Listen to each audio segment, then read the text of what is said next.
So, a lot of you potentially are thinking about this past year, and there were good things that happened, but sometimes kind of get dragged into focusing on the bad things that happened. What if there are things we never had the opportunity to learn? We've all been to school or training, but there are things they never taught us that actually make a powerful difference in life. I'm here to share with you all the pieces you've been missing: mindset, health, success, and more. And we'll all learn together from guests along the way. We may not have learned it the traditional way, but oh my goodness, let's keep learning how to do things differently. OMG, Teach Me Tribe. I am excited to be with you today. At the time that this episode is airing, it is the week after Christmas. We've just also had Hanukkah earlier in the month. We're having New Year's Eve and New Year's in less than a week. There is a lot going on.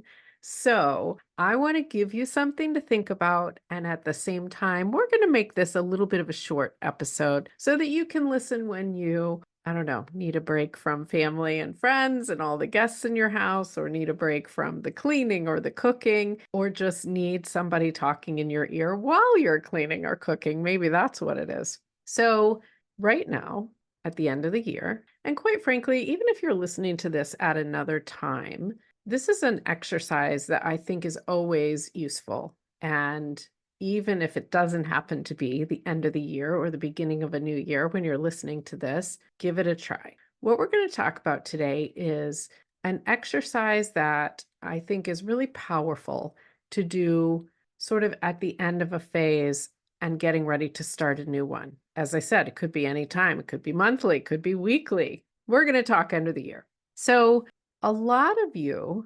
potentially are thinking about this past year, and there were good things that happened, but sometimes kind of get dragged into focusing on the bad things that happened. Maybe there were some hard times, some lows for your mood, or some losses in your family and friend group, some things that happened in your business or your job that you didn't see coming or wish hadn't happened. There could be so many things that happen to us in a year or in a period of time.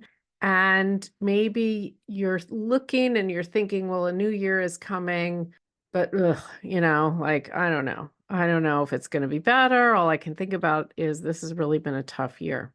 And sometimes we also, I think, feel like we've lost ourselves a little bit when we've gone through challenges, or just if it's everyday life, especially if you have kids, if you are running them around all over the place, or if you have been helping them through some tough times. I think sometimes we kind of feel like we've lost ourselves. And if I asked you right now, if I asked you, where do you want to be in 5 years? It's amazing how hard that question is to answer when we're in this period where we feel like we've lost ourselves. Because if you can't think ahead and think, well, what do I want 5 years from now? What do I want my life to look like? What fun things do I want to be doing or learning or trying or creating? If that's something that is just your brain is not allowing you to think about that, it's kind of a sign that you may have lost yourself a little bit when taking care of all the other people in your life, or when dealing with hard things that have come up in your life. There's no way we can get out of those things, but we do sometimes lose ourselves. And when we lose ourselves, it's kind of like we don't remember how to have fun or how to enjoy the moment, or we don't remember what it is that we really like and enjoy doing. And this is an interesting question that's often hard too to think about. If I asked you, what kinds of things do you really enjoy doing? What kinds of things do you do for fun? Sometimes our answer is just right away, I don't have time. I need to do this. I need to do that. I'm busy, busy, busy. I need to do this. I need to do that. I don't have time to do something for fun. That's another sign that we're kind of losing ourselves in the busyness of whatever's going on in our lives. And I'll grant you, Most of us have busy lives, and none of us are going to, for days on end, just sit around on the couch doing nothing. We're going to fill our days, no matter how classically busy they are. But you want to have some time for rest and some time for fun. And even beyond that, because that's a subject we can do a whole episode on at some point, even beyond that, you've heard me talk about this in a few episodes this year. We want to recognize the emotions that come along with those things. So the exercise that I want you to do for today's episode is related to recognizing emotions. So it's the end of the year. If you're not doing this at the end of the year, it's the end of the whatever period of time. Okay. Here's what I want you to do. I want you to take a piece of paper, or maybe it's a Google Doc or a note on your phone, whatever the format is, it doesn't matter. And I want you to start making a list of the things that you are happy about from this past year, the things that you are proud of from this past year, that you remember really fondly. So it could be a million different things, right? It could be that you got to go on a picnic and the weather was absolutely amazing and the company was so much fun, whoever you were with. It could be that you earned an achievement or an award or an honor, or you got a promotion, or you started a new business, or you started a new podcast. That's going on my list. So it could be an achievement that you're writing down. It could be just happy memories of something fun that you did, maybe a trip that you took. It could be something you're grateful for, that someone recovered from an illness and got the all clear, or that someone was able to you were able to spend time with someone that you hadn't in a long time, or that, I don't know, you bought a new house, you bought a new car, or whatever. So I want you to think through, and for me, because I'm a very analytical, logical thinker, I do this in chronological order, and I start with January. And I think back, and maybe I look at pictures in my phone. If you heard episode 35, pictures are a huge memory jogger. If you didn't hear last week's episode 35, go listen to it. I go look through pictures in my phone and I go, oh yeah, wow, I can't believe I forgot about that trip. It was so much fun. And I'm so glad I got to spend time with her and with him, whatever it might be. And I start making a list. And so that's what I want you to do. Simple. It doesn't matter the format. Just start making a list. Everything that you're proud of, happy about, looking back on fondly from this year. And maybe this list is huge and it actually takes you a little bit of time to make it. That's fantastic. Or maybe it's really been a hard year and you're looking through your pictures, you're thinking through the calendar, you're thinking through your memories, and you only have a couple. You're having a little trouble thinking of them. That's okay. Every year is different. There's got to be something that you enjoyed, or you liked, or you remember fondly, or you achieved. It doesn't matter how big or small. Who are we to define big or small anyway, right? It's all relative. There's something. So that's the first part of the exercise. Think through the past year. Write down all these things that you're proud of, happy about, grateful for. Now, after you make that list, we want to remind ourselves of the fact that, well, there's two things. We want to remind ourselves that we want to recognize what emotion we're feeling in various situations, because those emotions are a key, a clue to the thoughts that are running around in our heads about whatever's happening. That self-talk that's always in there is creating emotions. So the emotions are the key to figuring out, am I telling myself some smack talk that maybe I didn't realize? Don't you wish sometimes that living well had a set of easy steps to follow, or maybe a handbook for success? There are certainly many books out there that help, but wouldn't we love some easy tips that we can try right now? I've created for you 7 days of easy, free tips for living well. We're talking about sleep, food, movement, mindset, and a lot more. Even if you pick a few of these suggestions and give them a try, you will be starting down a path to amazing change over time. Make sure to go to www.bit.ly/OMG Teach Me podcast and sign up for your 7-day journey with me. Second thing we want to realize is that in any given situation, we have the choice how we respond. Sometimes we might just react at the spur of the moment.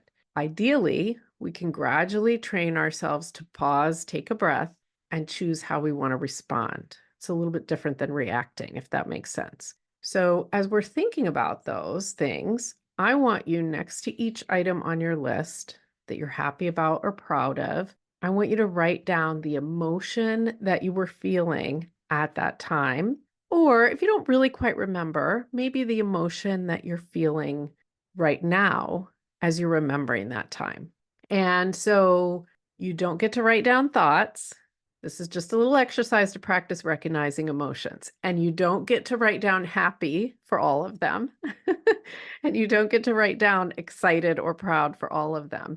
And if that's a struggle, try Googling emotion words and see if you can come up with other words. I'll try to put some of these on my social media too, so that you can have a look. Other words that recognize I was feeling so fulfilled or empowered, beyond happy, ecstatic. There's lots of different ways to say it. And this is just kind of an exercise to help us start understanding what those emotions are, going beyond happy, sad, mad, right? I'm assuming happy or grateful would be the emotion for everything you just wrote on your list. But let's see if we can go beyond it. Some of the ones I just said, or something that you might Google. Go on my social media at OMG Teach Me Podcast on Instagram, and I will make sure to have some other happy, proud, excited emotion words as well.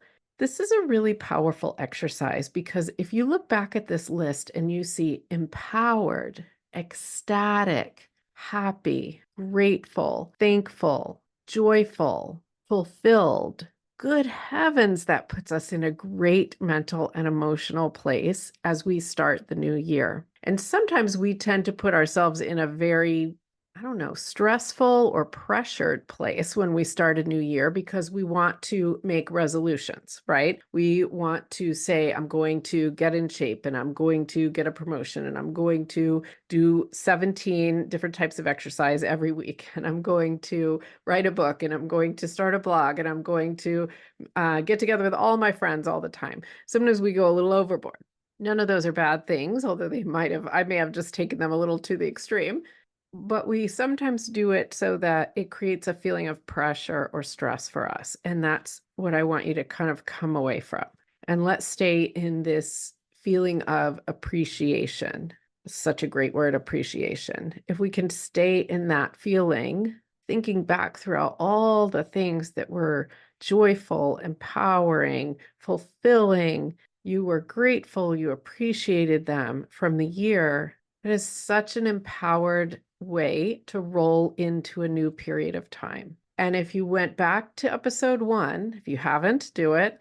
The reason that we're talking about this is that everything is energy, and the emotions that we're focusing on are creating this energy vibration that is the way we interact with the world. We can read people's energy, and if you've ever kind of felt like you knew what somebody was thinking, you know exactly what I mean.